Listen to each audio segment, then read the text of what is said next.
Oh, hello. Oh shit! Oh, wow. Just dropping that off right at that's the first thing you say. You don't even say hi? Oh my god. I didn't drop an f bomb. Oh my god. Way to start. I know. Hello friends. Um Thanks for hanging out while we switch from one screen to the other. Welcome to episode 40 of Mixcast. 40. How did this survive 40 episodes? I don't I'm know. still trying to figure that out. I don't know. It doesn't make any sense. Um Good night, Darth. Good night, good night, good night. Um Yes, we do, Muffin. We kept forgetting it. So what's the point of just leaving it up there the whole time? yeah, we just leave it up there because if someone has to stop in for 5 minutes but they still showed support, it works. It's fine. Um but yeah. Welcome to episode 40 of Mixcast. We got a couple things for you. We're going to talk about zero motorcycles, and that does not mean the number of motorcycles. It's the type of motorcycle that is being made. We're going to talk about the first weekend of the Anthem VIP Demo. Of course, a lot of people know that there was ups and downs to it. And we're going to talk about Facebook friendly fraud. That was a topic that Bad Frog found. And he's going to probably jump into that more than I will know right off the bat, but I'll probably figure it out pretty quickly. Yep. Belly might already know what the zero motorcycles are. Being that Bad Frog is the huge motorcycle guy, I'm going to let him jump into that one, and I think it is a good place for us to start. So, I actually forgot all of our links, so I'm going to move Bad Frog up real quick. Grab that, grab this, and grab this. And now we're going to move Bad Frog back down. I forgot to grab all the links prior. Actually, Belly, he said that are those the overpriced Harley electric ones? I don't know what the price on the Zero is. They're I told Big they're kind of like the Tesla of motorcycles. I think they've only been making electric bikes, and yeah, that Harley is $30,000. It's the Harley Livewire is the one that Belly is talking about. Yep. However, you have to realize that making electric vehicles is just not a cheap process. That's why they run so expensive. But think of it this way. When you buy, you have to remember when flash drives started coming out, right? Flash drives were crazy expensive, and they were a lot bigger too, right? Flash drives used to be so expensive, it was ridiculous. Now they're tiny, and now they're worth like nothing. You can buy them for so cheap. They're so cheap. It'll start this way with vehicles. They'll start really expensive. I mean, even like Bad Frog just said, this is the comparison to the Tesla of motorcycles. Tesla started really expensive. They started at like 85,000. Now they're at 35. So Yeah, just takes time. And we can talk about gas motorcycles too, but I just found this today because I was just trying to look around a little bit, and I found all this information. A lot of these electric bikes are going to start releasing this year, according to the couple of articles that I popped up, which is all mixed in with me looking for a power backup, which I can't find because everything gets negative reviews. But I can help you with that one. But here, let's get you this. So there's your motorcycle.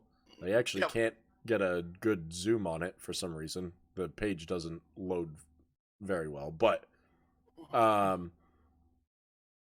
yeah, and they're anywhere from off-road to going down the road. I think the best I saw one was about 155 miles on a charge.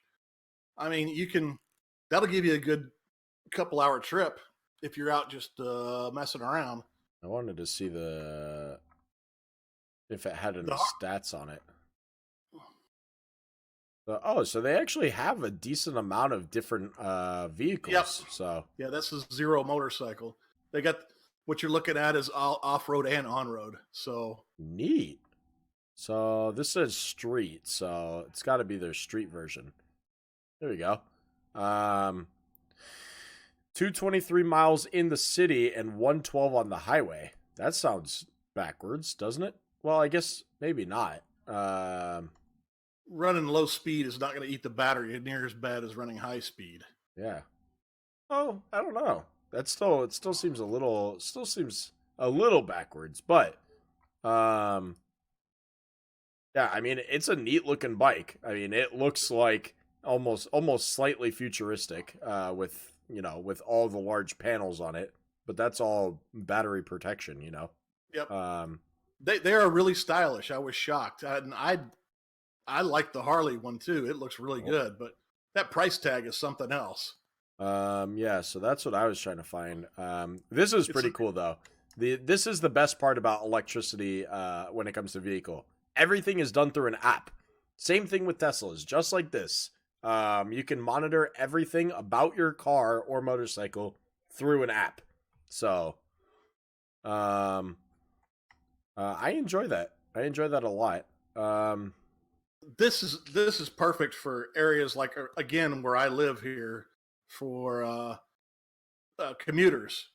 It's because it's sunny most of the time here, and there's only really a couple of days you couldn't ride one, and the round trip it's going to make the round trip pretty easily. Yeah.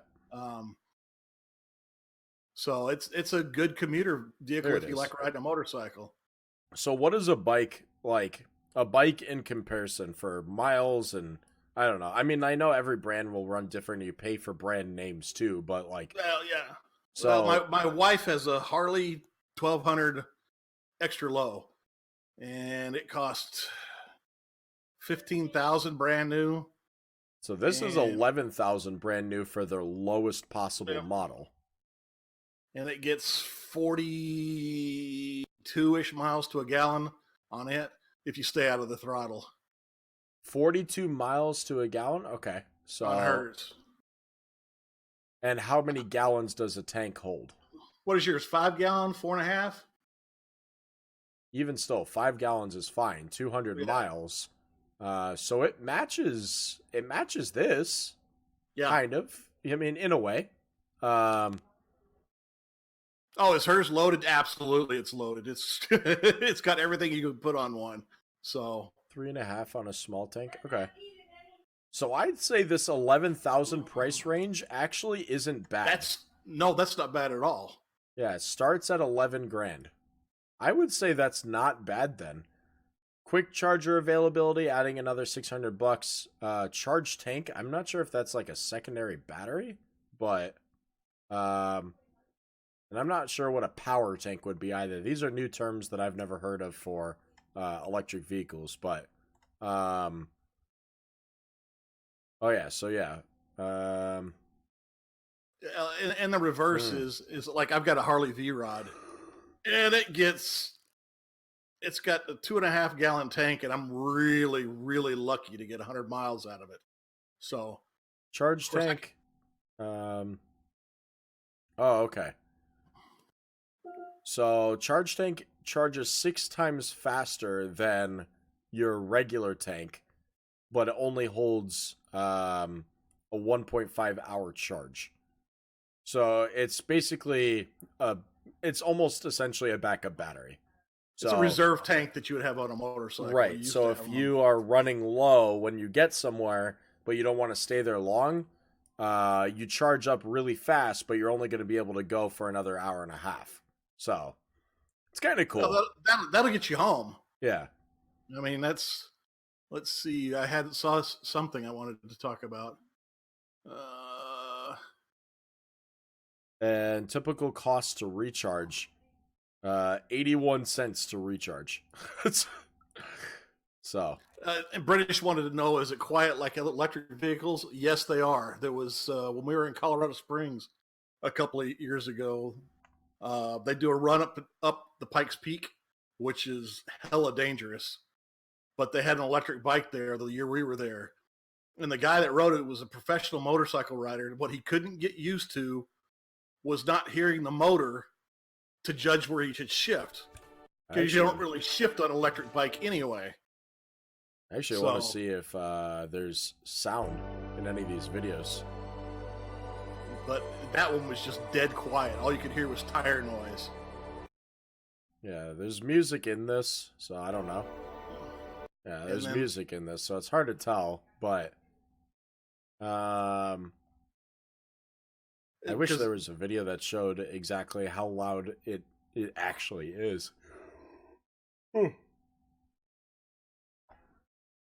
I suspect because you don't have the confines of a. Well, you know that electric motor whine that's not going to make it inside of a Tesla because it's going to be soundproofed. Yeah, you're going to get that. You'll probably hear a slight buzz.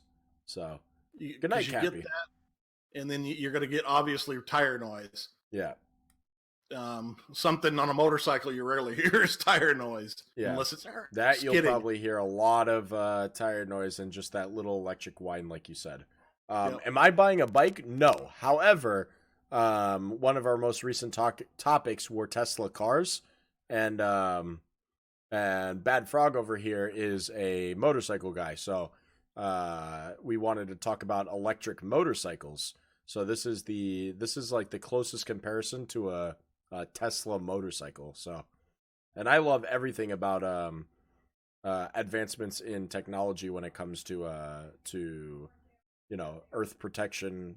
I mean, electric, I say go 100% of the way. We have to get rid of engines that are using gasoline. And I don't go quite that far. I was convinced yesterday with a cop. I see a very valid and economically smart usage, but I'm not going to go that far. Yeah. But just like that yesterday, I see the motorcycle as a good commuter vehicle. This is the Harley Davidson model, and it's got that Harley styling on it. Yeah. And you're paying for the name. You pay for the name when you buy a Harley. You definitely are. This is the 30,000 version. Let me read some of these comments. You can pay me to get on a motorcycle. I'm the same way. I would ride a motorcycle if I knew I was safe against other drivers. That's my problem with motorcycles. I can't be like on the road with the knowledge that someone is just going to drive right into me. Because there's a different way you drive, and you got to kind of learn. It's almost driving offensively, but defensively. There's places to stay away from. You don't sit in people's blind spots. You don't sit beside them. You kind of leave room for yourself when you're coming up to stoplights. If there's somebody in front of you, you leave room to move forward a little bit if you have to, if the idiot behind you didn't stop fast enough. There's just little things you learn when you're after riding a motorcycle for a number of years that you don't do, and it keeps you out of trouble. Yeah. Is it guaranteed to be that way all the time? No, there's accidents happen. They happen with everybody, but yeah, being smart and aggressive. Yeah.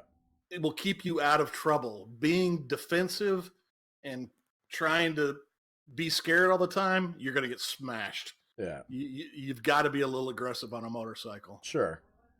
Good night, Sugar Bean and Joke. Thank you guys for chilling so much today. You guys were awesome.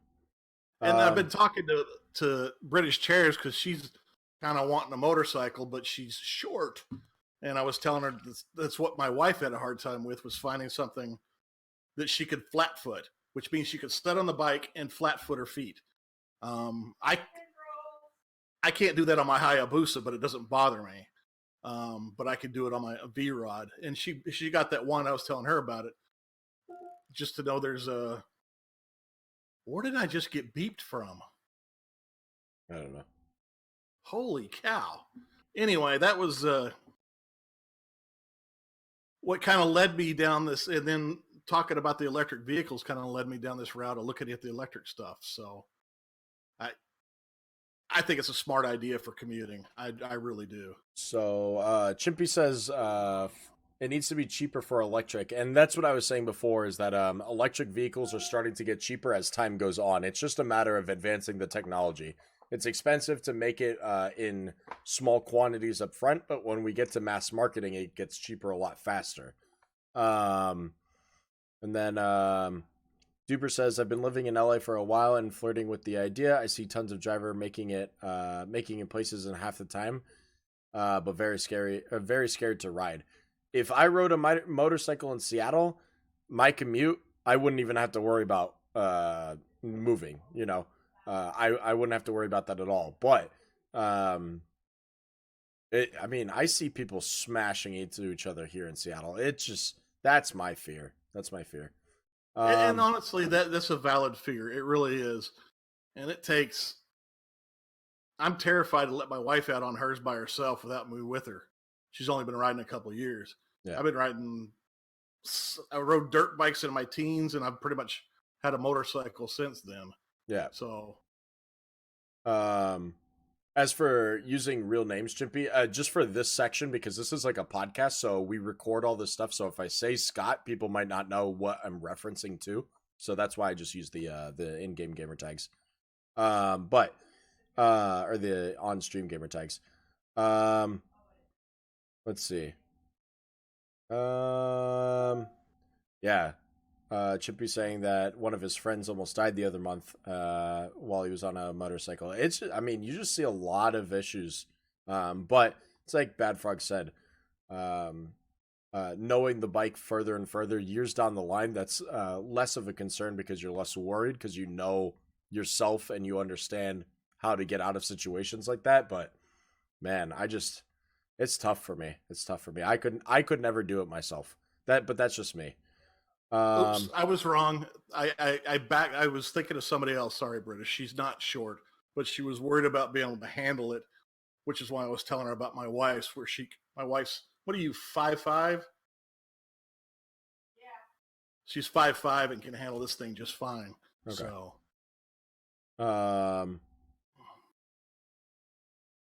Yeah, Belly says the loud pipes saved lives, and it's the absolute truth. That's the scary part about electric bikes that bothers me. Is that no people noise. Can't hear you? Yeah, they cannot hear you. With loud pipes, they hear you, and they're going to look for you. Yeah.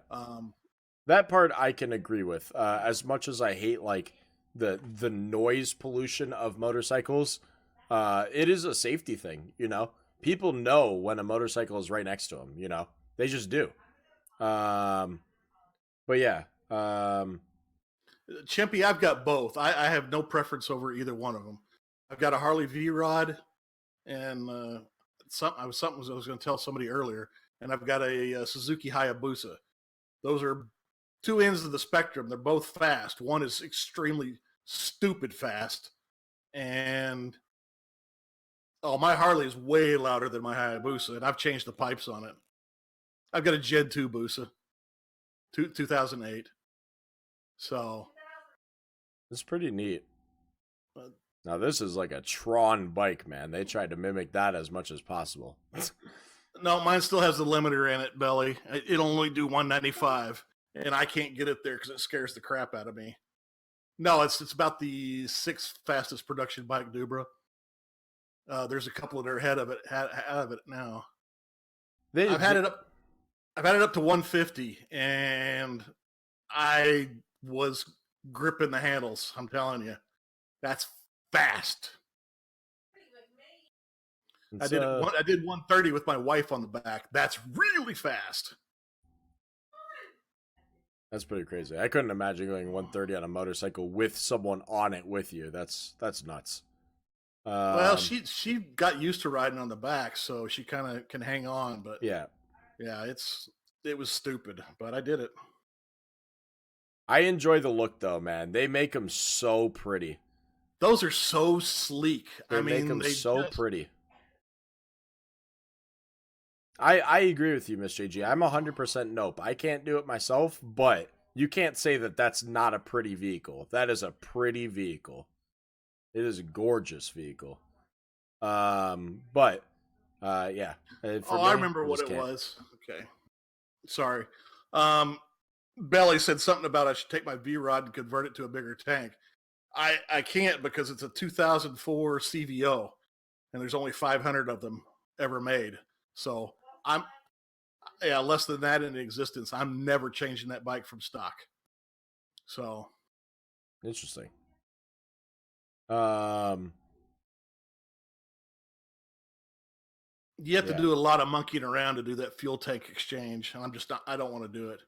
So In case you were wondering what CVO is, it's a hand-built bike from Harley's factory, where they make sure the tolerances are perfect, and it's got a custom paint job. It's custom. Yeah. And they take a certain set of motorcycles. I think the Pro Street's the one they're putting. Well, they do it on all of them, but the Pro Street's the one they're focused on now, which replaced the V-Rod. Right. But I know way too much about this stuff. I could go on too long. You could go on about this probably longer than I can about Teslas. So it'd be a close run.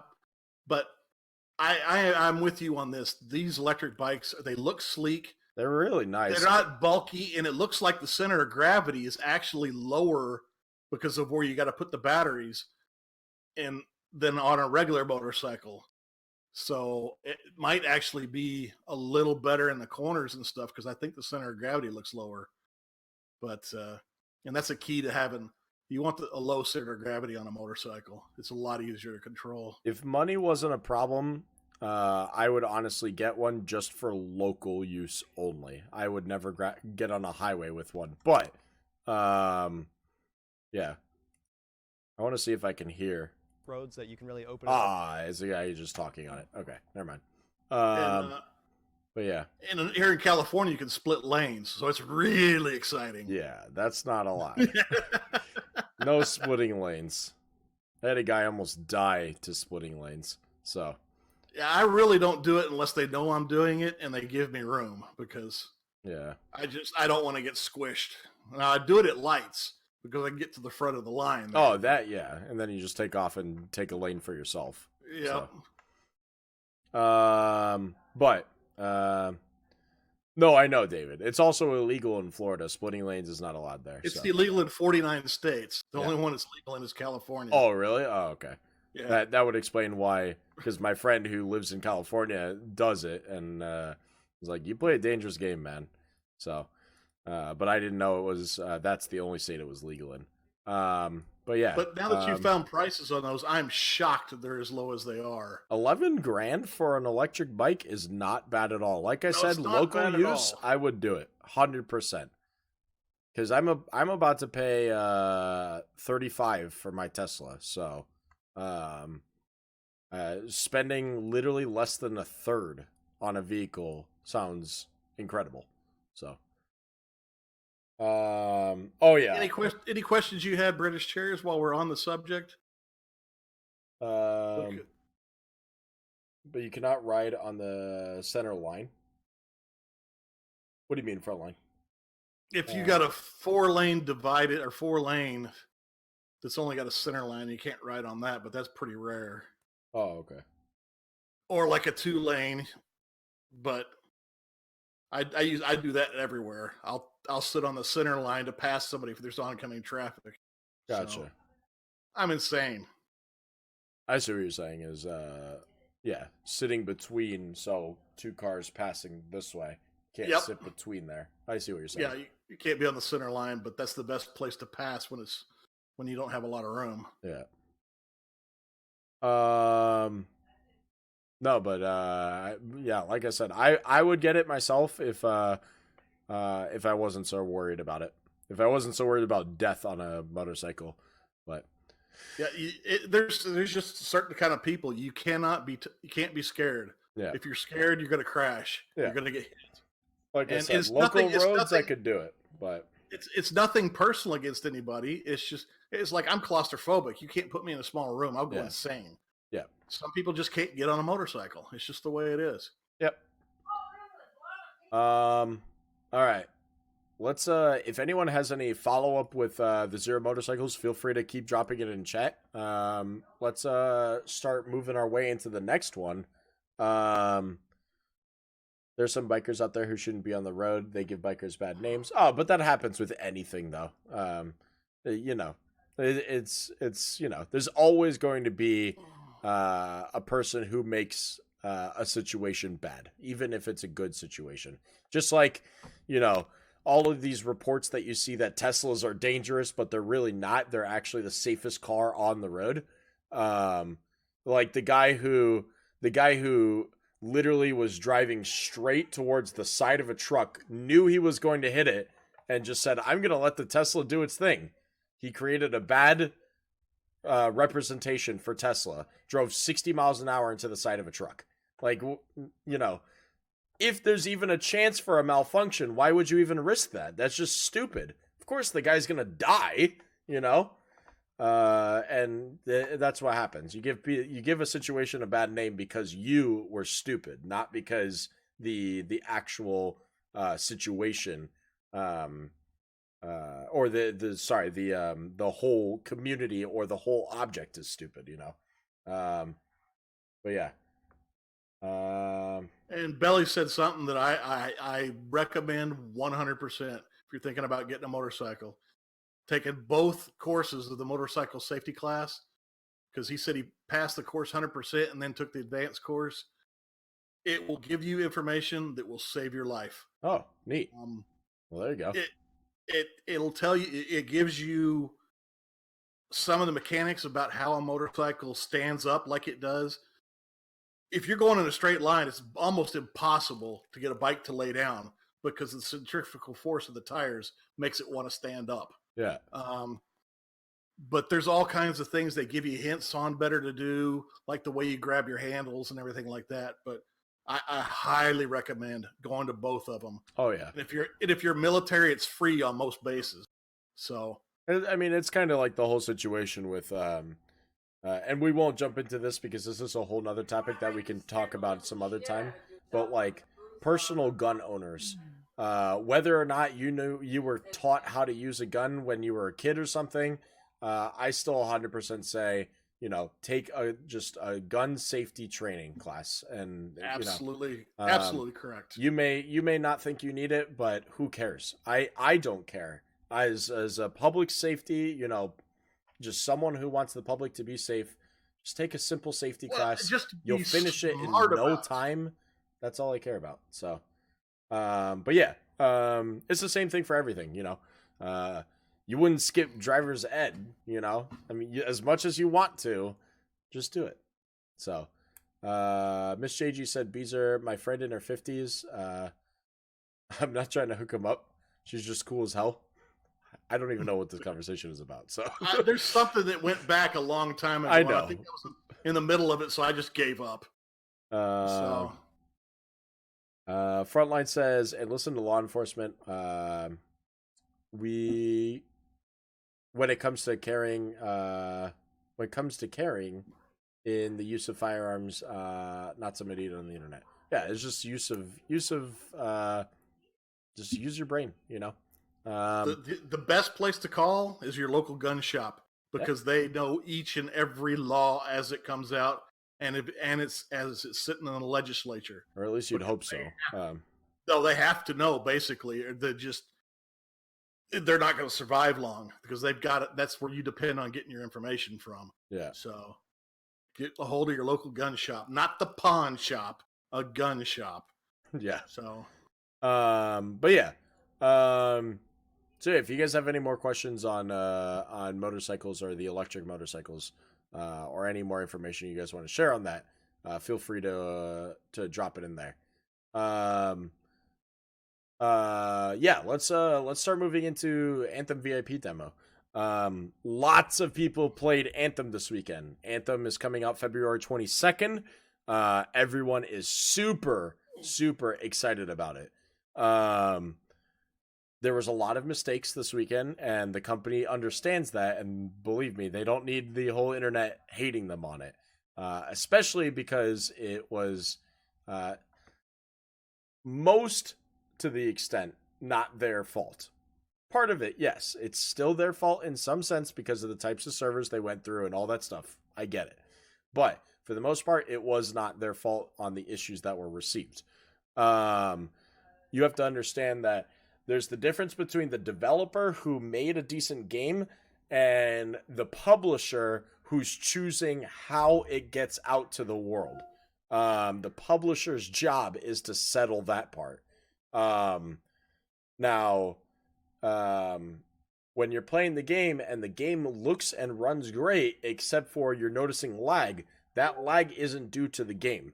That lag is due to the servers, due to your connection to the servers, and all of these things in between. So before you jump on BioWare and say, BioWare, your game is trash, think about what the exact issue is. Is the issue something that you're graphically seeing or some sort of programming mistake? Or is the issue some sort of connectivity problem? Those are two different areas of where they exist. So they came out today, and the reason I flagged this story, because we just talked about this, is they had two things that really kind of made me angry at them myself. I guess there's player entitlements that grant players pre-order bonuses and demo access. If you got a specific combination of entitlements, you'd be locked out of the demo. So that's a programming issue. And the other one, which bothers me the most, I'll read it right from this article, the infinite loads issue looks like the most troubling and potentially the most difficult to solve. BioWare saw isolated cases of it during testing, but believed it to be fixed. That's stupid. That bothers me, that they saw one of the worst things that everybody went through with Anthem, and they knew it was there and did it anyway. Well, so believed it to be fixed means that they could have done internal testing, didn't see it off the bat, and then like testing, put a patch, seemed to have been fixed, but clearly it wasn't. So seemed to have been fixed could be taken in different ways. So before you jump on it and say, oh, they just pushed it even though they saw the issue. Well, my thing is the seem to be fixed means you put the patch in there and didn't have time to test it. Potentially. Potentially. But I don't know, but that's also due on the There, publisher. yeah, that's the publisher's end. That's not the developer. I'm not. But it just makes, the more that I see coming out about this is turning into a debacle, and I'm wondering what the real game is going to look like when it's released. What, on the 17th of next month? 22nd. 22nd of next month. They've got some potentially huge issues with people being able to connect with the game. It's more along the lines of EA needs to make sure that they buy the right servers. They know how much this game is going to affect EA. If EA doesn't spend the money on making their launch successful, and as well as like the first week after launch, they will run into a lot of issues. Not only will the developer BioWare crash, if this is not a success, no more Dragon Age, no more Anthem, everything in BioWare will bankrupt. EA will also take a giant hit, but they have like 80,000 sports games and it doesn't matter. And they've got the licensing for all the NBA, NFL, and all that stuff. So yeah. EA has tons and tons of games, and if they see a title crash, they don't care. But the fact of the matter is that BioWare makes a lot of other great games too, and they are dependent on EA to make this a success. That is the only problem with going to publishers. And this is speaking on behalf of someone who works at a publishing company. I work for a publisher. I understand what I'm saying and saying that games are dependent on you, We have games that aren't always the biggest success. We understand that. Sometimes it's based off of the publisher. Sometimes it's based off of the developer. It just depends on the circumstance. This one in particular, the game runs fantastic. It looks gorgeous. It's really fun. The problems that I saw right off the bat were connectivity issues. It just depends on how the launch is going to be. They put in an apology letter saying that everyone is going to get skins as long as they were part of the VIP, which is great, but it doesn't really solve the problem. My question is, next weekend is open beta for Anthem, so anyone, even without a code, is going to be able to play next weekend. If it has these problems again, people are going to freak out. So if they're planning on running an open demo, EA better have their servers fixed, man. They better understand what they're going to do. And they better fix the problem with whatever it was with the flags and the accounts locking people out, because that's going to be bad news if you're locking a bunch of people out of the game for no reason. Yeah. I But downloaded the demo. It's open right now. It's not. Today is the VIP demo. If you did not have a code, or if you had EA access, you have the ability to play. If you don't have EA access and you didn't have a code, you can't play. The demo does not work unless you have EA access or a code. Next weekend it will work. I think it shut down a couple hours ago anyway. Yeah, it's not active anymore anyway. Yeah.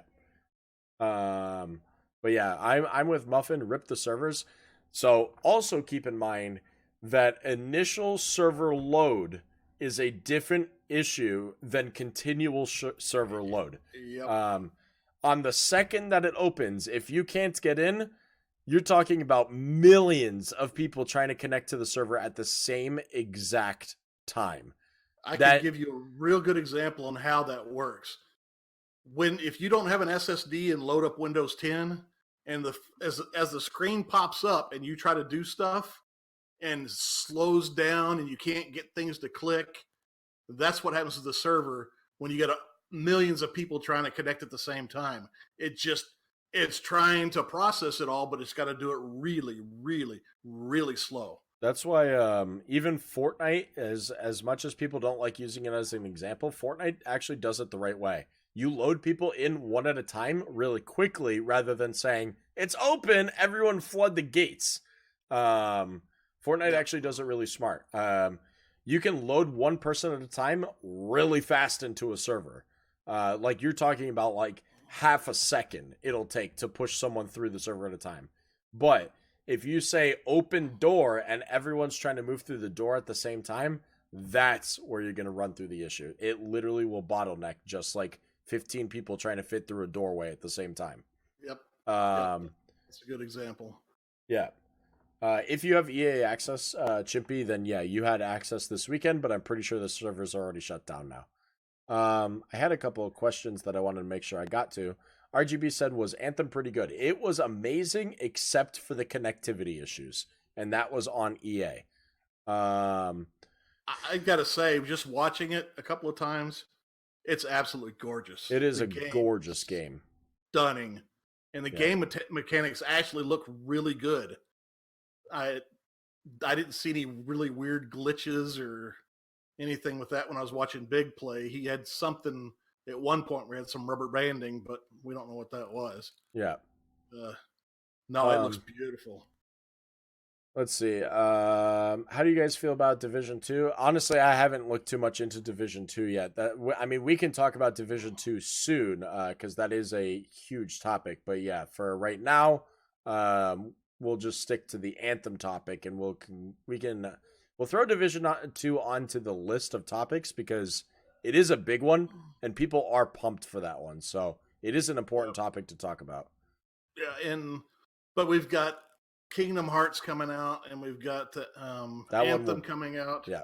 So Kingdom Hearts will be a huge topic to talk about, and I think that one is this week. I'm pretty sure it's 3 days from now. Yeah, 2 days from now. Division 2. Jump Force Beta redo. I don't know what redo is.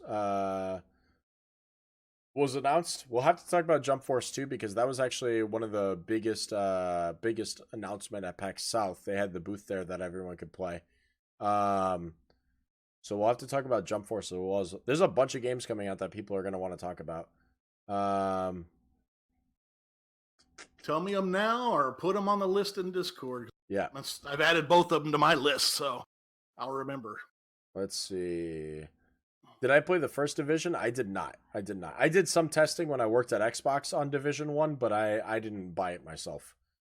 Kingdom Hearts 3 is going to steal my life. That's going to happen to a lot of people. That's why we definitely need to talk about it. Are you going to be streaming it? Kingdom Hearts? I didn't play the first two.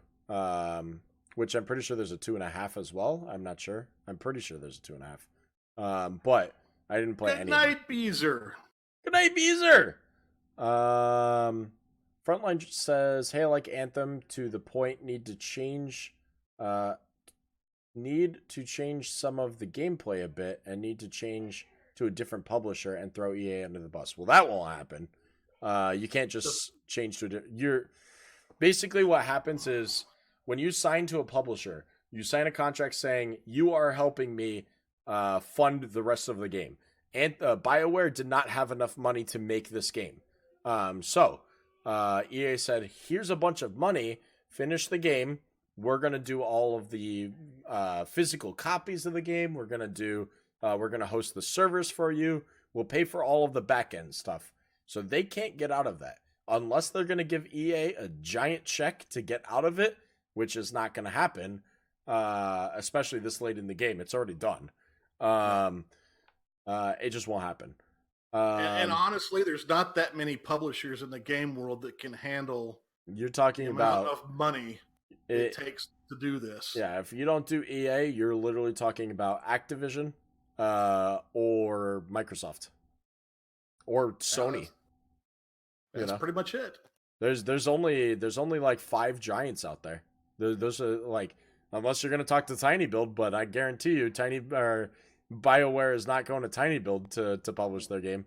So the only exception to that is that company that made The Witcher.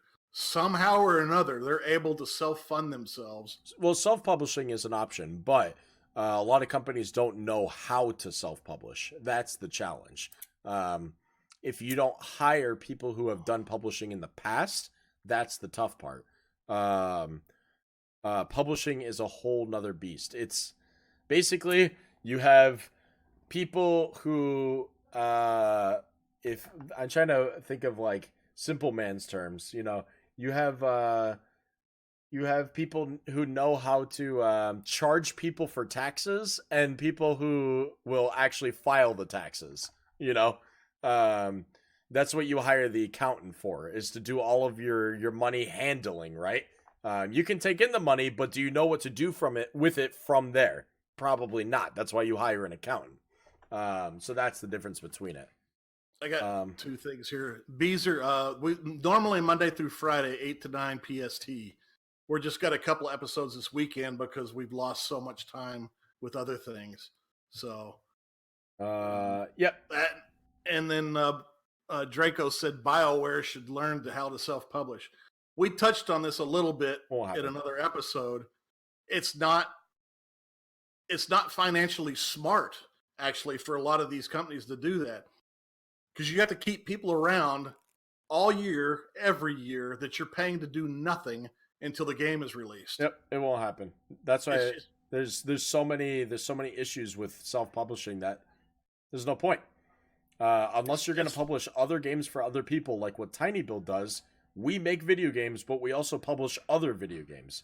But at that point, you're not a game developer. You're a game publisher that just so happens to make games too. BioWare is not that. BioWare just makes video games. So it won't happen. It's just like when I worked at a bowling alley, we hired an accountant when tax time came around. It made absolutely no sense to keep an accountant on the payroll 365 days a year so we could use them 3 days out of the year. Yeah. They may have been expensive, but it was a lot cheaper than putting one on payroll. Yep. So that's kind of why you don't see self-publishing a lot. Tiny Build box delivery. You're talking about totally reliable delivery service. We're talking about having an alpha in the upcoming month, but no launch date. We literally just got the game in a couple weeks ago, so we literally just saw it for the first time a couple of weeks ago. I can't wait for that. It's a blast. It's a blast. I cannot wait to see that. I'm hoping it's something I might be able to play. Is it like Human Fall Flat? It plays in the same style. It's a physics-based delivery game, yeah. Duber says, or if EA proves that they aren't fulfilling the contract. If EA is not fulfilling the contract, I would be extremely surprised because EA has the money to be able to fulfill any needs to the bare minimum if needed. So EA won't allow for the contract to be unfulfilled. If they don't see the success in the game, they will do what they need and then get out without losing very much money at all. And chances are they're on a multi-game deal anyway, so potentially. A lot of things will say There's always a buyout. There's always a termination clause if a company wants to get out. But chances are that the termination clause is pretty ridiculous standards, which is probably what the issue that Bungie ran into with Destiny for Activision. So, well, and it's also why they lost Halo to Microsoft. Which, I mean, yeah, the termination clause with Microsoft was that Microsoft got to keep Halo. So, let's see, 38 studios. Is that how many studios that EA works with, Miss GG? Oh, then I don't know what that's the name. That's the name of a game company, if there even exists. I barely. Oh, a studio who went under. The name sounds familiar, studios. But I don't know for what. 38 Studios, formerly known as Green Monster Games. What did they make? They made a game called Kingdoms of Amarr Reckoning. I don't even recognize the game. There's some reason I recognize them, and maybe it was the fact that when they went under, I saw something, but... They made nothing. They made of... I'm reading it, Miss JG, taxpayer money. As you're putting it in there. Yeah. And that might be where I recognize the name from. Yeah, they were owned by a baseball pitcher. Major League Kurt Baseball Schilling. pitcher. But yeah, they were making a video game. They sold... The game received positive reviews and sold 330,000 copies in the first month, raising 1.2 million copies in the first 30 days, and then shut down a few months later. Interesting. A lot of people don't realize the millions and millions of dollars put together a good game now. The return on investment is not real high on a lot of these games. They've really got to sell the crap out of them to make their money back and make a good profit. Yeah. Apparently there was... Why did you bring up this this company in particular, Miss JG? We were talking about companies kind of going under or something. Okay. Oh, because they're from Rhode Island. I thought you were talking about because the publisher screwed them over or something. So... She's sidetracking the show. Yeah. Bad, Miss JG. Bad. She was waiting to the countdown of when we could when they could mark down when we went off track, and that was it right there. Yeah, that's where it was. That's where we went off the rails, and it's Miss JG's fault. Yep. It's off the rails. It's gone. We lost it. I don't even know what we were talking about anymore. Yeah, there is a lot of issues with the state of Rhode Island with this company. But yeah, it's pretty crazy. There's a bunch of issues with the company trying to pay a lot of money on the game, but the checks kept bouncing, and there's a whole bunch of issues. Which is unfortunate because it seems like the game was a fairly large success, but they just didn't handle it correctly because they probably should have hired accountants. So there you go. But yeah, and there we go. It literally basically what all this says is there's like a whole bunch of money stuff, and like they weren't paying towards something, some sort of loans of some sort. But in all honesty, it looks like It looks like they just didn't have accountants. So RGB says his buddy is playing Anthem, so maybe the servers are still open. Oh, I mean, it's as easy as me checking to see if it's open right now. I can load it up this second. But I'm kind of curious because I swore that they were shutting them down a few hours ago. I mean, it's potential. Yeah, I can see. I'll load it up right now. Oh, we actually haven't ever used this screen on the show. Move this over here. This goes right here. And this goes right there. Buffett did a good layout on this. I'm telling you. But yeah. Yeah, MD said that on their Twitter they were shut down. So It could be that your buddy just has like this screen open and it says he's playing Anthem, but he's not. So, but yeah, nothing, Muffin. We didn't say your name. Don't worry. And we didn't say Wales, so don't worry about it. Nope. Your name wasn't said. Don't worry. Hi, Blondie. It was. Oh my God! I had to say it. Birds. Drones. Birds aren't real. Oh. They're drones. Whales are the drones of the sea. That could be. Figured it out. And don't forget about rocks. They're surveillance devices. There you go. Connection problem. Thanks for trying out the Anthem demo. The servers have been turned off for this demo weekend. Follow us on Twitter. So. Slowly backs out of chat. Don't you avoid the whales, Blondie. So yeah. Lots of Anthem talk. Let's jump into the last topic. Actually, don't forget your code, guys. Exclamation point Mixcast. Put it in the chat. You'll get whispered a link. Put in the code for the day. Indie game, even though we're not talking about indie games whatsoever. Indie game is the code of the day. It's spelled INDY because Bad Frog doesn't know how to spell. There's no spaces. Capitalization does not matter. If you type exclamation point Mixcast, you'll get provided a link where you can do a whole bunch of social media stuff and enter that code. Get off my butt. Indie as in Indiana. Yes. Like Indiana Jones. All right. I have cats playing with my green screen, so if you see my green screen moving, that's why. There's like a whole cat fight going behind my screen. Will you see this right now? We can hear it. Oh, we can see your screen moving too.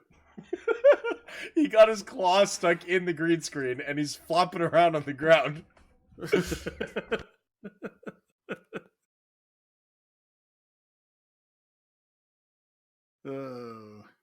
All right. Well, that was a whole thing. And now my green screen's all messed up. All right, hold on one second. You want to start on the last topic, the Facebook one? Yep, I sure can do that. I didn't even realize this was going on, but I guess that Facebook has known about this, what they're calling friendly fraud, where it was really easy for kids to spend a lot of money on their parents' credit cards buying all these in-game things and then making it virtually impossible to get a refund on it. And Facebook knew it was going on, and they have court documents where they know it was going on, but they didn't want to stop it because it would be financially not in their best interest because Facebook was making money off of it. Friendly fraud. And when I found that, I was like, are you kidding me? But they've got the court documents. Here's what it says. When these minor guardians attempted to secure refunds, they were hindered by unintelligible and impossible to understand barriers caused by Facebook. So wait, hold on. What is the issue here? What is going on? What would happen is the parents would have either get their credit card stolen by their kid, or the account would be in their phone, and they'd spend a whole bunch of money not realizing it on these games phone. They have one here that was the biggest problem. It's called I don't know. I can't find it, but and then Facebook was making it almost impossible for you to get refunds just by the way their rules were set up to get refunds.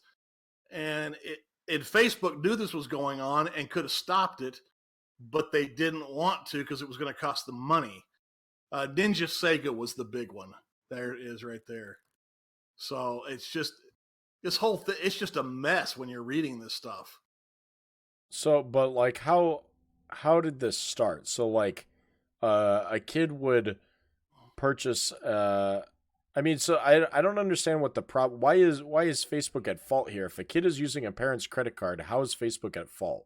It's not that fault at the beginning. It's when they went to secure a refund, which I've done this with my son when he was younger, and he would steal my credit card and buy stuff online. you could get a refund. You just basically tell them, look, he's a minor, had no permission. It's my credit card. I didn't give permission. And most of them just give up. What Facebook was doing was giving them all kinds of runaround to do that. And it just became a nightmare for people to do it. And it made Facebook kind of in the same boat as these companies that had all these microtransactions that they weren't apparent or they weren't transparent on with these kids, and they were just doing stuff and didn't realize they're spending hundreds of dollars. So okay, so it's more of a like it has to be like clearly shown you are spending this money, except you like maybe enter a password of some sort or clarify your CVV, something of this sort, that they are spending money. I think it is clear that they are spending money. It was not easy to get a refund. So this is the issue that I run into. So working as a publisher, I actually deal with this daily. I have to deny refunds all the time, like constantly. So if you buy a Tiny Build game, so if you buy Hello Neighbor so you can play Hello Neighbor for free for the first act on your iPhone, right? If you go into the game and you complete the first mission, it'll say, thank you for playing Hello Neighbor. If you would like to play the remainder of the game, you need to pay the full amount for the game. At that point, anyone can go through and purchase the rest of it. Now, if someone purchases it and then they contact me and say, my kid paid for this, but I didn't give them permission, at that point, it's not my problem, because the person had paid for the had paid for the game. It's like essentially if you eat your food and then come back and say, I didn't want the food. You can't do that, You can't just say, I didn't want the food. Can I have my money back? Well, no, you ate the food, Let me read you something from one of the things that got put into court, which is why it's kind of a little different. It says, labeled Exhibit K, it's particularly damaging to Facebook's reputation. It details an effort to educate developers on friendly fraud and why they should continue to enable the practice. While the content of the presentation itself is not available, talking points include friendly fraud, what it is, why it's challenging, and why you shouldn't try to block it. That was an internal memo from deal with Facebook where they're telling developers to do this. And they're going to make the rules on their end so it makes it nearly impossible for adults to jump through the hoops of getting a refund. So that was where the problem came in, I think. And that they had some kind of thing that once you paid, you couldn't have, there was no refunds. In the state of California, that's illegal. So yeah, that's where this started at. So there's a couple of things. So Frontline says, but does your game cost hundreds of dollars of damage to your wallet? That's it, at that point, it's irrelevant. It could cost you $1. It could cost you $10 million. At that point, it's irrelevant. The point of the matter is you acknowledged making the purchase. Now, if you are an adult and your kid is playing this game, if you don't want them to spend money, they shouldn't have access to be able to spend your card. There should be a 2-step verification into being able to spend money on the game. British. Games don't have to prohibit easy purchases, though. What do you mean, Miss JG? They don't have to prohibit easy purchases. Some of these purchases are blind and even confusing somewhat to adults. If you some of these Facebook games, they're not necessarily apparent that you're buying something, because a lot of people, and I think it's stupid for them to do it, they have their password or they have a credit card attached to something in their phone to make their life easier. And they don't set a password on it, so it's basically open to do whatever anybody that's got their phone wants to do. It's completely stupid on the adult's part, but it is what it is. And it takes some parental supervision, but when it's not transparent with the game, I think is the big. No, they can't. As JD said, Facebook can't police all these game devs. No, they can't, but they can't actively encourage them to do these practices so Facebook can make more money off of basically encouraging these developers to hide their microtransactions so kids can spend a lot of money on their parents' credit cards. So you're saying that these games don't have two-step verification, and that's the problem, Miss JG. Is that correct? Oh, definitely not have two-step verification. Okay. So, by the way, but Facebook does not. Is that what you're saying? But games do not. Do not. But I'm never on Facebook, so I don't know. So, but the Facebook games do not. Yeah, we're talking about Facebook games, developers of Facebook games. So, with that said, I will tell you 100% that if you do not think that Facebook has the capability of denying a game because they don't have two-step verification, you're 100% wrong.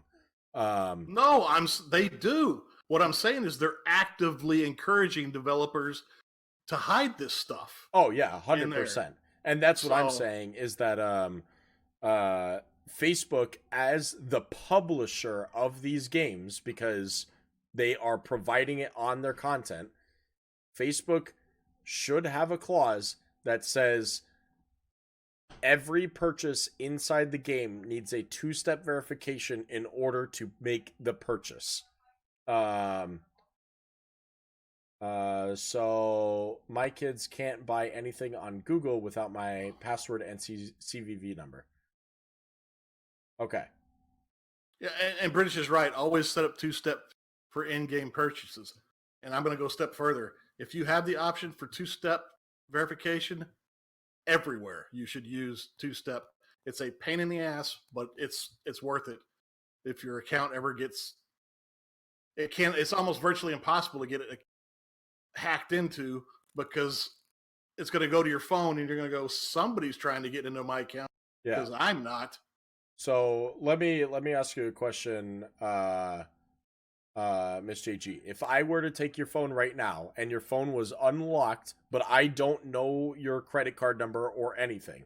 So I grabbed your phone was unlocked, it was logged into Facebook. If I go into a game right now, can I buy something? Is that possible? Can I buy something on a Facebook game if I don't know your credit card, but your phone was already unlocked? No, because my card is not on my profile. That's exactly the point that I'm talking about. However, that's the safety of the parent's side. The parent shouldn't be reliable on that part because they should be able to put their credit card on stuff. But the Facebook as a company should be saying, your game is not allowed on our website unless you have a two-step verification that asks for the CVV and the password. Maybe not the password to the Facebook account because that's privacy trust between the game company and Facebook, but the CVV from the credit card saying that basically you can make the purchase. Yeah, I fully agree with that. My only issue with this thing is I don't really want to be the guy that defends stupid parents who let their kids have a phone or a tablet or anything unsupervised, because I was one of those until I learned a lesson the hard way. Yeah. I just the encouragement of developers to do this stuff is what really bothers me. It's Facebook is pretty shady to do that. Yeah. Muffin says, but it's still the parents' responsibility. If I'm letting my kids play games on my phone /Facebook, I wouldn't have a card accessible. 100%. As a parent, even as just a citizen, you shouldn't have that available. If anyone ever picks up your phone and it's unlocked, you just gave them your credit card to be able to purchase anything they want just to screw you over. Even if they're not going to gain it for self-satisfaction, They literally say, "Oh, let's spend $5,000 on Muffin's credit card because she left her phone open." You know, Mine locks after 30 seconds, which drives me insane sometimes, but that's the way it is. Yeah. Frontline says your cell phone service can't deny subscription services when you sign up. I don't know what does that mean. I don't know what that means. And this is what Mrs. JG and I are kind of talking about. The thing is, you can accidentally buy something on a game on these things, but because it's hidden. Yeah. It's not apparent that it should be a two-step. You are buying this for this amount. Give me your CVV number. That's literally what it should be. Life hack. Get a track/flip phone. You never have to worry about it again. Yeah, you got to kind of wonder what's going on with other stuff. Yeah. But that was the point that I was trying to say is like, as Tiny Build support, I get emails literally every single day. Oh, my kid made this purchase, but I didn't give them the authority to do so. In the end, it's not actually my issue. The problem of the matter is that your kid had purchased something with the ability of using your card. In that sense, if they continued to play the game, which I'm not capable of tracking, you used our product after paying for it. You know, at that point, I literally have to just say, no, I did not feed the cats yet. They're hungry. At that point, it's you need to contact Google and see if you fall under their terms of service for obtaining a refund, or contact Apple and see if you fall under their terms of service of receiving a refund.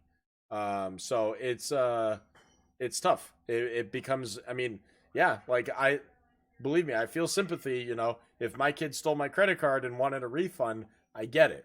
And honestly, in most cases, you're going to win that. As far as, I'll use Mixer as an example with PayPal and Streamlabs.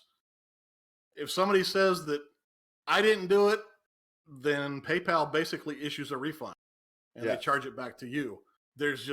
That's all they have to say, which I think is a little ridiculous, especially if you can provide proof of multiple donations at multiple times, so they clearly knew what they were doing. But you would hope so. I've gotten, you know, I'm not gonna name drop someone, but I had someone drop over $300 at one point on me, and never recalled it back. I have records of this. Then they donated several dollars and then a $15, and then charged that back because it was still capable of being charged back. And I lost that one, and I got charged about $50 for it. So, it's just the PayPal favors the buyer because in the end the credit card company is just going to say, we don't care, PayPal, we're going to charge it back, and there's nothing that they can do. Yep. Because there's no proof of purchase for PayPal. That's the problem. There's nothing that it shows that they're buying something. So, and that's kind of the thing I left PayPal for many years ago, is they used to be not customer friendly. They were more friendly to the seller, and it was almost impossible to get a refund, even if it was direct fraud on somebody's part. So I left Facebook for many years over that. Yeah. But credit card companies are getting to be where they just, if they even think you're correct, they'll charge it back. Yeah. Which also makes a lot of game game people, when you call and complain, they just refund it back because they don't want the hassle. Yeah. Yep. And the extra charges.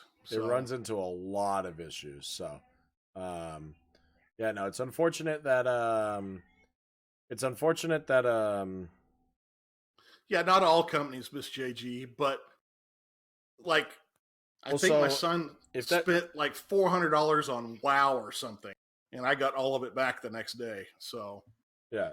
So in reference to what Miss JG is saying there, you also have to realize that. So if a person says, "My son purchased the full version of Hello Neighbor," right? But they bought it from the Google store. That money isn't Tiny Build's. That money, Google has that. We don't have that. We didn't receive that money. Google received that money. So at that point, they have to get the money back from Google. If you bought the game directly from us and there was a problem, we refund the money instantly. But because that money was not given to us, that money has to be received back from Google.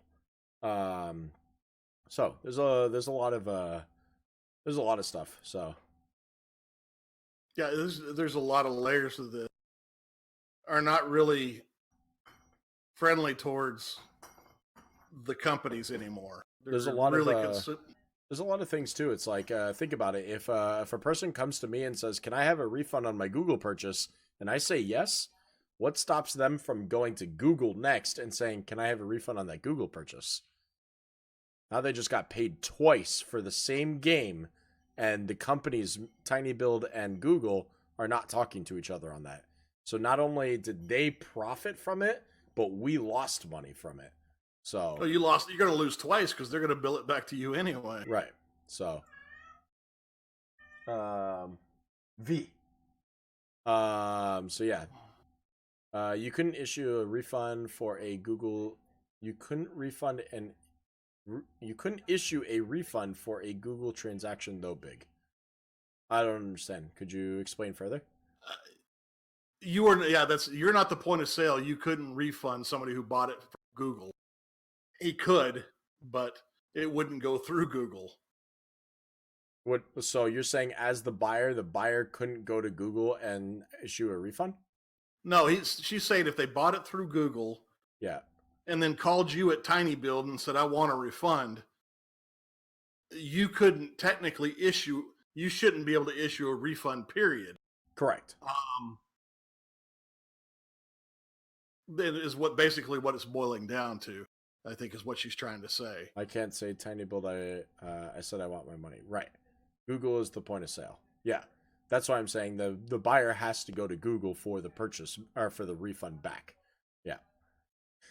But that's where Google says, sorry, but this is where our terms of service says, whether you get a refund back or not. That's not our decision. We don't make that. Google makes that decision. So, and I don't even know if Google does it anymore. When Android first came out, Google had like a 5-minute thing or something. You could download anything you wanted and use it for 5 minutes or something. And then if you didn't like it, just tell them you wanted your money back. I'm sure it was longer than 5 minutes, but I don't even know if they do that anymore. But that's a good way to save the hassle, because then Google can just say, look, 30 minutes, used it for 30 minutes and felt like you needed it. Tough. So, Google and Apple, I think, is a 2 hour. If you play the game 2 hours, you can't get a refund. So, Blondie says, I'm confused because you just give an example of a double refund, but it's not possible if purchased via Google. I think he was just trying to give an example, not necessarily that's the way it would work. Yeah, so like if a person contacts me and says, I didn't make this purchase, my son did, and I didn't give him permission, I basically turn around and say, I'm sorry to hear this. You have to contact the Google store in order to get your money back, and provide your receipt and see if they give it back to you. And at that point, it's on Google. It's not on us. Because I can't give them a refund. The only time that I can give a refund is if they buy a game from tinybuild.com. If they buy a game from there, at that point, I'm capable of doing a refund because the money came directly to us. That money is in our physical possession, and we can return it from there. Note to self, buy games from their site. And Frontline said, but you could as a point of honor. I could what as a point Yeah, of honor. he could as a point of job. What, I could refund the money as a point of honor, Frontline, to a person who purchased from Google? If that's what it is, then he could be without a job. Then you'd be without a job. Oh, yeah. And like literally anyone ever in any company ever existing would lose their job immediately. That's just not a thing. No, Frontline, that's not possible. You can't do that. Ever. No company would ever allow you to do that, ever. Even as a self-starting business, you would never do that for your own company, ever. You would lose double money constantly.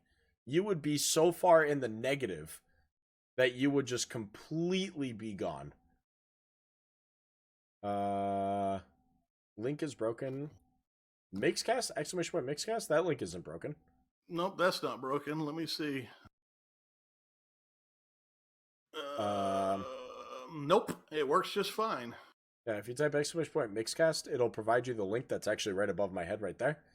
It won't let me log into Mixer through them. That's weird. Well, let me see. I said that you could, but I know that you would not because of what you said earlier. I mean, I guess, but at that point, like, I could walk down the street and rob every single one of my neighbors, but I wouldn't. You know, like, if you're already logged into your Mixer account, you're logged into that channel too. I don't see a place to log in, and I'm logged in because I can see my avatar up in the corner. Because I'm logged into Mixer to be on this channel. It just keeps giving me the keeps giving me the loading dots. That's interesting. I would try on a PC or something. It could just be some sort of browser issue, or you could try a different type of browser on your phone if you're using Chrome versus Safari or something like that. Yeah, the mobile might just be issue. So I'm not sure. That one's interesting. What do you prefer? Yeah. For me, it doesn't matter. For you, I just want you to be. I use Safari and it works fine, but he's on his iPhone. So okay. There's some things that Safari just is not good at. Yeah. Which is why I have Firefox installed on my iPhone. Oh really? Oh, see, I don't. I use Safari because I never have an issue. I actually don't have any others. I have a former security offer from California of 15 years on the job. Okay. If you use Safari on a Mac, you can't use FTL. For some reason, Safari won't let you use FTL. It's the oddest thing. Use a coconut and a banana for your phone. Nice. Chippy or Chrome, either one. I think I have Firefox installed because that was the first one I found. Way better than Apple. I had banana, but then I ate it. And it's gone. Oh, you didn't eat the banana. I ate it. You're supposed to eat it like in Sea of Thieves. You just eat it. No, you do not. Did you see the podcast that they did where they had to eat the banana like that? Oh my god! The developers ate the banana like that. Oh no, that's disgusting. He ate the banana like that. It was amazing. Oh, he did it too. The whole thing. He ate the whole banana. Oh, like that. It was gross. That's the whole problem I've had with Sea of Thieves is watching them eat a banana. You didn't see that, MD? They did it at E3 too? It was nasty. Who eats a whole banana like that? Oh. It was nasty. Mr. G, you don't know what we're talking about? For Sea of Thieves, in the game, you know how they eat the whole banana, just like the whole banana peel and all in the game? One of the developers, right before the launch of the game, ate a whole banana like that. The whole thing. It was weird. It was gross. British Chair says, as a point of conversation, Nordstrom policy was to take back anything, even if it had a competitor name inside. Theory was customer service wins. Word of mouth more than covers the loss of that one item. No problem. It paid off for them. I cannot remember the other one, but it's a clothing store, and they did the exact same thing, and they found out they actually profited because people that did that would keep coming back to buy stuff from them. So yeah. And I agree. Purchase for actual goods and electronic transactions is different. That's what it is. Electronic transactions needs to be more secure on the internet. You need two-step verification. I actually don't buy anything from a website if it doesn't have the lock symbol on it. Do you guys know? I'm about to show you. Do you guys know what this is? Do you guys know? I don't even know. I can't even zoom in on it. I'm trying to figure out how I can zoom in on this. If you're on Mixer right now, it should say HTTPS, not HTTP. And there'll be a little lock symbol beside it. It's a secure website. If you don't see HTTPS, don't ever put any of your personal information on that page. You guys know what this is? Can I zoom in on this? I don't even know if I can zoom on this. I don't think I can. Dang. Yep, that's right, British. Always look for that S. I'm trying to actually prove a point here, but Blondie, you would not be surprised at how many people don't know that and make purchases on wide open sites and then wonder why their credit card gets maxed out.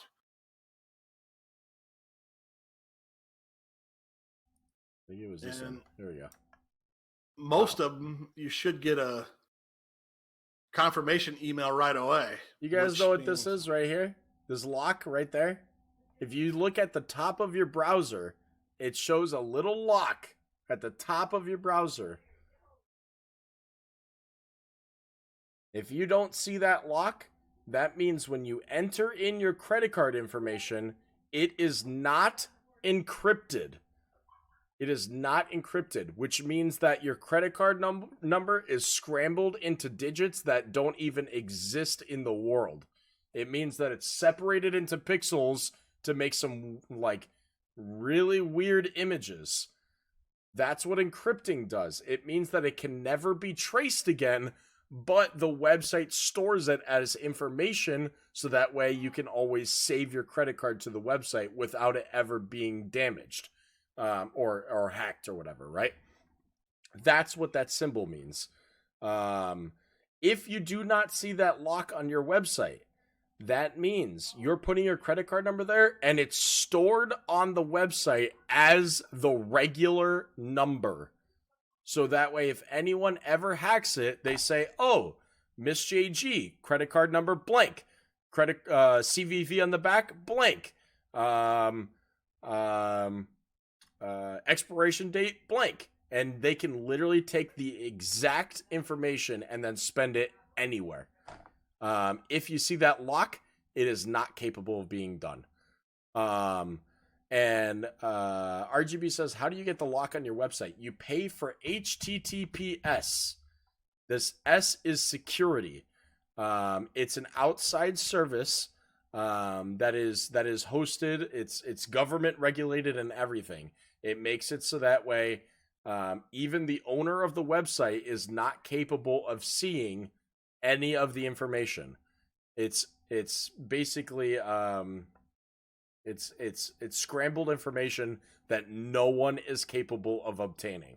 You pay for the service. It's expensive to get that lock on your website. So, but yeah, I made the link. You found a way to make it work. I hacked Apple. So yeah. Don't ever buy anything that doesn't have a lock on that website.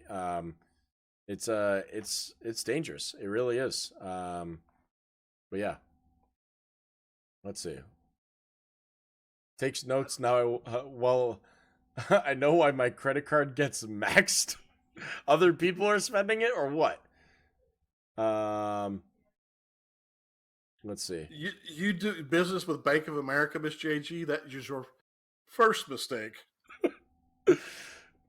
It's so funny because my mom has always said that when I was growing up and she was taking me to get like my first bank account and my first credit card and debit card and all that stuff. She was like, the first thing she told me, which I'll never forget, is she's like, don't ever get a Bank of America account. I was like, okay. I never asked why. I just didn't. I never have. So they are the grand champions of all kinds of service fees and fraud and God. I fought Steve Jobs in his afterlife for this raffle. I better win. I'm sorry, Blondie. I'm sorry to hear that. I've been with Bank of America since I was 18. I've always been told not to. I don't know why. I've never looked into it, but all I know for me is I've heard of plenty of issues with many other companies. The one I personally will never touch is Wells Fargo. I have lots of friends. Basically, so I don't know if you guys know how when you buy gasoline at a gas station, it charges a penny to your account, correct? To make sure that your account is actually active. Well, if you went in the negative prior that day, maybe without you even knowing, Wells Fargo, anytime you go in the negative, will charge you $30 because you went in the negative.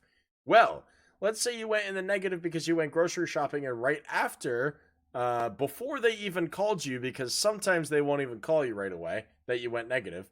But if you go to the gas station right after, if you were in the negative because of the grocery store, the penny charge that the gas station tests your card with will charge you $30 just for that penny charge. And then on top of it, whatever you pay for gas, they'll charge $30 on top of that too. So immediately, one trip to the gas station will cost your gas amount plus $60. So it's really bad. Yes, credit unions and USAA. Well, I've had a USAA account since I was USAA is armed 16. forces though, isn't it? Yeah, there's lots of loopholes in it though. Oh, okay. So that's it's credit unions is the second choice. If you have PNC by you, just stick to them. I don't even have PNC by me, and I've been having them for the last 3 years. I kept them from Florida. I'm not dropping them. They were a great bank account. I even said, I called them up to get my loan for my Tesla, and I was like, how can I get a loan through you guys? Because I heard you guys only allow doing car loans in person. I was like, if I fly to Florida, can I get a car loan through you guys? And they were like, you would fly to Florida to get a car loan through us? And I was like, yeah, because it was great. You guys gave me a great rate, and it's all done through my bank account. All I have to do is just transfer the money to the auto loan account.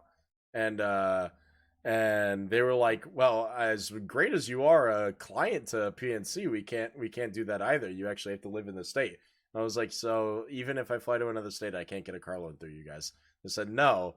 I was like, what about if I get a co-signer that lives in a state that that PNC is in? Would you do it? And they said, I mean, we can't say no to that. So I might get a co-signer that lives in a different state just to be able to do my car loan through that. So where does Mom live?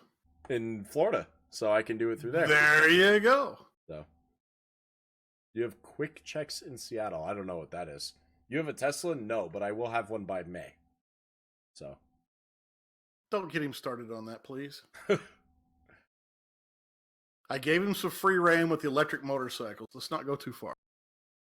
And I talked about a Tesla cop car. Man, how much do I have to put up with? Been there when I was a kid with Wells Fargo and a funding hold. Oh, yeah. Oh, yeah. No, they're not making one. The Fremont Police Department here in California, pretty close to where I live, bought a used Tesla. Yeah. That they're going to turn into a cop car. Yeah. Tesla is not making cop cars now. They're just police stations are taking Teslas and then turning them into cop cars. So we covered that yesterday on Mixcast. The newest one, big, the Model 3, the cheapest edition of it. I'm getting the $36,000 one. No PNCs over here.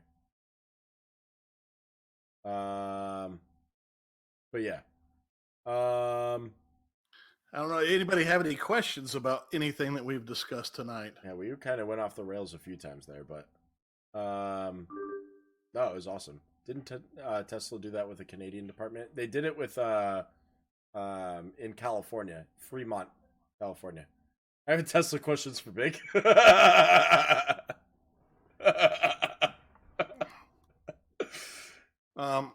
MD, inside your toilet or surveillance cameras? So, you know. Toilet drones. I like this Mixcast. Thanks, Muffin. And the agenda that you've posted. Blondie, I appreciate your comment. Thank you. And you're able to actively be a part of the show by going to Big's Discord, finding the Mixcast channel, and posting show ideas. Please, because I can't find 3 topics every day. Absolutely. Yes, suggest topics. Actually, we want you guys to go to our Discord, suggest topics. You actually see it pop up right above the chat log every so often. It says suggest topics, type !Mixcast or Discord. British Chairs says they have eco-friendly horses now. I'm interested to learn about those. What do they carry a bag on their butt? Canada are eco-friendly horses. I don't know what Canadian horses have anything against U.S. horses, but man, we better get on the ball. I think they played that invention game on Jackbox 5, and they actually think that worked. I don't know. Speaking of Jackbox, it was actually pretty funny. We were at the bar at PAX South. We were at our hotel bar, and the whole Jackbox crew was sitting right next to us. It was pretty funny. The whole crew was just sitting right next to us. So, is there electric horses that save gas? Yeah. No. Read my joke. They say A instead of nay. Oh my god.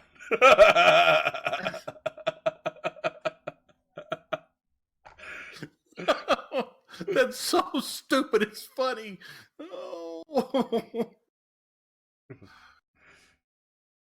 Oh nope, Chimpy. Nope. Don't do it. All right. I don't see any extra questions. So no, I think we're good. We will have Mixcast tomorrow. Join us for 8 p.m. Pacific Standard Time. There is no regular stream tomorrow, so it'll just be Mixcast at 8. Thoughts on the Model X? Oh man, my boss has one. Thanks, Muffin. No, but you guys were awesome. Thank you for making the chat so active tonight. If you guys have suggestions, please go to Discord and type them in the Mixcast channel. Don't forget to Alex has one. And never ever think any question you put in there is stupid or anything else. You want to ask something, ask it. We need your input, and we like chat to move. So we appreciate it. Anytime you guys show up for Mixcast, it's really great. And if you missed any part of tonight's episode or any previous episode, they all go to YouTube, they all go to iTunes, they all go to Podbean, and they all go to Acast. You can find all of them there. You can grab any previous codes there. It's super, super helpful. So, I probably won't be Chimpy. I'm going to do all the packaging of all of the giveaways that I did today, and gather people's addresses and stuff. So, as well as go eat dinner. I'm starving. What tells vehicle will we discuss tomorrow? Tesla vehicle. The Tesla semi-truck. I'm electric. What truck? You didn't hear about that? Oh man! Tomorrow's episode, Tesla semi-truck. It's gonna be a Tesla truck. We will see you guys tomorrow on Mixcast. Have a great night, guys. Bye, everyone. See ya.